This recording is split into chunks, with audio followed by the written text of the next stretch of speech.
নমস্কার, MN family থেকে আমি মানসী। আজকে নিয়ে চলে এসেছি আবার একটি নতুন ভিডিও। তবে করব আজকে চিংড়ি মাছের ঝোল।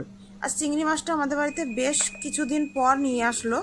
তবে এই চিংড়ি মাছটা আমাদের বাড়িতে সবাই খুব ভালোবাসে, তাই চিংড়ি মাছটা বাজার থেকে তো কেটে নিয়ে এসেছিল।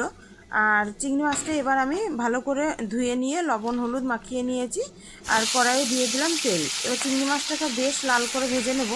তবে সবসময় যে ভেজে নিই তা না, কিছু কিছু সময় আমি চিংড়ি মাছ কাঁচাও রান্না করি। ওটাও কিন্তু খেতে বেশ হয়, কোনো আলাদা রকম লাগে না, বেশ ভালোই লাগে। আর এই চিংড়ি মাছটা এবার লাল করে ভেজে তুলে নেব, নেওয়ার পরে বাকি মশলা দেবো। চলুন, ভাজা হয়ে গিয়েছে, এবার তুলে নিই। তুলে নিয়ে এই তেলেই আমি আলুগুলোকে ভেজে নেব।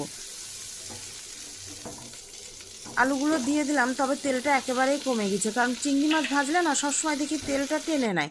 পরে যখন ঝোল ঝোল করা হয় তখন দেখি চিংড়ি মাছটা আবার তেলগুলো আপনা আপনি বেরিয়ে আসে। তো এই যে আবার একটু আমি তেল দিয়েছি, খুব বেশি পরিমাণ দিইনি তেলটা।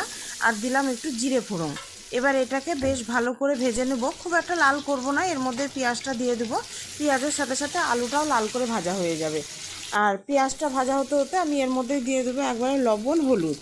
আর মশলা খুব বেশি দেবো না, হালকা করেই দেবো, কারণ একটু ঝোল টাইপের করব। আর আমাদের বাড়িতে না যে কোনো মাছের একটু ঝোলটাই পছন্দ করে, ওর বাবা দাদু দুজনাই। যদিও বা আমরা একটু মাখো মাখো পছন্দ করি, কিন্তু সবাই যেটা পছন্দ করে সেই মতো করতে গিয়ে আমার রান্নাগুলো একটু ঝোলঝোলই বেশি হয়। আর এখানে মশলার মধ্যে দিয়েছিলাম আদা, জিরে, লঙ্কা আর রসুন। খুব অল্প করেই মশলা দিয়েছিলাম, সেগুলো দিয়ে বেশ ভালো করে কষিয়ে নিয়ে ভেজে রাখা চিংড়ি মাছটাও দিয়ে দিলাম।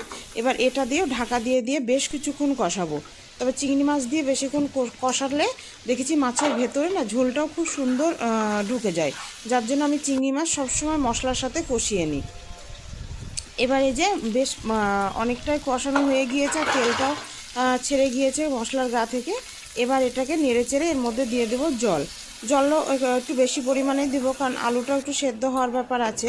যদিও আমার ভাজতে মশলা কষতে কষতে বেশ অনেকটাই সেদ্ধ হয়ে গিয়েছে, আর একটু জল দেবো এতে, তাহলে ঝোলটাও হবে। এবার এটাকে আবার বেশ কিছুক্ষণের জন্য ঢাকা দিয়ে দেবো। তবে এতে একটু গরম মশলাও দিয়েছি, গরম মশলা দিলে বেশ ভালোই লাগে, তাই আমি একটু গরম মশলাও এতে দিয়েছি। এবার ঢাকা দিয়ে দিলাম। দেখুন, বেশ ঝোলটাও মাখো মাখো হয়েছে, খুব একটা মাখো হয়নি। আর দেখতেও বেশ সুন্দর হয়েছে। লবণটা চেখে নিয়ে নামিয়ে নেব এবার ঝোলটা। আর বেশিক্ষণ ফোটাবো না, তখন আবার ঝোলটা পুরোটাই মরে যাবে। এবার আমি দুপুরবেলায় খাবারের পাশে করে নেব। তবে চিংড়ি মাছের পাশাপাশি আমি করেছিলাম মাছের মাথা দিয়ে চাল কুমড়োর তরকারি। তবে ছেলে বলল খাবে না, শুধু চিংড়ি মাছের ঝোল দিয়ে ভাত খাবে, তাই এখানে চিংড়ি মাছের ঝোল দিয়েই ভাতটা বেড়েছিলাম। আর দেখুন দেখতে কি দারুণ হয়েছে। বললাম না, তেলটা এখন কম দিলেও মাছ ভাজার যে তেলটা উঠে গিয়েছে সেটা ঝোল যখন হবে তখন এমনি এমনি উঠে বেরিয়ে যাবে। তো সেই মতোই ঝোলটা বেরিয়ে গেছে। আর আমি মাছটা কিন্তু একটু ঝোল ঝোলই রেখেছি। দেখুন, এই রকম চিংড়ি মাছের ঝোল দিয়ে না ভাত খেতে কিন্তু বেশ ভালো লাগে। একবার করে দেখতে পারেন আপনারাও। তবে চলুন আজকে আসবো আবার কোনো নতুন ভিডিও নিয়ে।